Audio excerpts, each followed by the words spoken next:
Well, for more on what motivates charitable giving among billionaires, we are joined by Doug White, philanthropic advisor and author of Abusing Donor Intent. Thanks for joining us tonight. It's good to be here. Thank you for having me. Well, let's start with Zuckerberg. So he's decided not to go with a nonprofit, but rather focus on an LLC, limited liability corporation, through which he'll funnel basically his funds. This allows him greater political freedom to back essentially causes that he believes in. Do you think this is sort of the new frontier of how philanthropists are going to want to structure their charitable giving? I think it's a good harbinger. I'm not sure what's going to happen in the future, but I think he's opening up a very interesting door. I'm very excited about what's happening here. And the use of the LLC, while not so traditional, could, as you say, open up a lot of ways for him to make an impact that wouldn't be available to him in the traditional way. Now, when we talk about public pledges like this, I mean, is it really about altruism here? Because, you know, in many cases, they get their names on a building, and of course, they're part of a very elite club. Is it more about ego or altruism? You want to be honest about this. It's more about ego. Let's face it, we're human beings. Altruism, defined in its way, is almost impossible for a human being to get to because it involves having no give back to the person, and even a sense of satisfaction is some give back. So altruism really is an extreme idea. And quite frankly, being human, I don't have a problem with people expecting some recognition or other things for their charitable gifts. Well, you know, of course, one of the advantages of the Giving Pledge is that, as I said, you become a part of an elite club. It's something a lot of people want to be a part of. Do you think that it is making more people become charitable, more billionaires, or have billionaires always been charitable?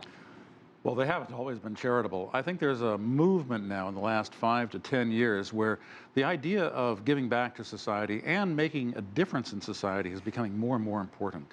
And I think the Zuckerberg gift will allow people to say, I can do that too. And I think that's a very important step for a lot of billionaires to take. Now, according to reports, China's top 100 philanthropists in 2013 donated less combined than Mark Zuckerberg did in that year. Is it fair to say that China's billionaires are not very charitable? I would not go there. I wouldn't say that it's unfair. Zuckerberg gave just a shade less than $1 billion that year. The Chinese billionaires gave basically about $850 million or something like that.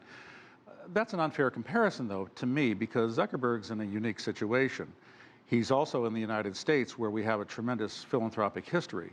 The billionaires in China are coming from a very different place. So although we can say that there's a tremendous degree of inequity there, I think there's a lot of promise as well. You think there's a lot of promise. Where are you seeing that promise coming from? Well, I have talked to a lot of people in China, and in fact, I have some students in my class and program who are from the People's Republic, and they have talked about some programs in China that they're supporting and working at, and I can see a tremendous degree of possibility for philanthropy in China. Okay, so among the young generation, you see the will there, perhaps? I do. Okay. And this is another thing, just as an aside. In my generation, we would look to the political system. Today, the young people are looking to philanthropy to make social change. And do you think part of the problem, though, why we don't see as many billionaires giving as generously in China is cultural? Because we saw Bill Gates go to China and trying to get more Chinese billionaires to sign the donor pledge, Giving Pledge. And some had turned down the invitations. Others said they would agree to go on the condition they do not have to give. Do you think it's really the wrong approach to go with the Giving Pledge to a place like China? Do they like to give in a different way? They do, but I don't think it's necessarily the wrong approach. It's a first step. And I commend Bill Gates for taking that first step. Just because it didn't come back with a lot of successful signatures doesn't mean it wasn't successful in terms of making an impact on what we're trying to accomplish. It is a very different culture, and there's a very different tradition there. So to expect anything more than what we got there would be a little bit unrealistic. I'm very glad that he took that step, and I think there's going to be a lot of progress made there. All right, perhaps planting a seed for future generations. Thank you so much for joining us. Unfortunately, that's all the time we've got for tonight. That was Doug White. You, of course, are a faculty member at Columbia University and the author of Abusing Donor Intent. Thanks for joining us.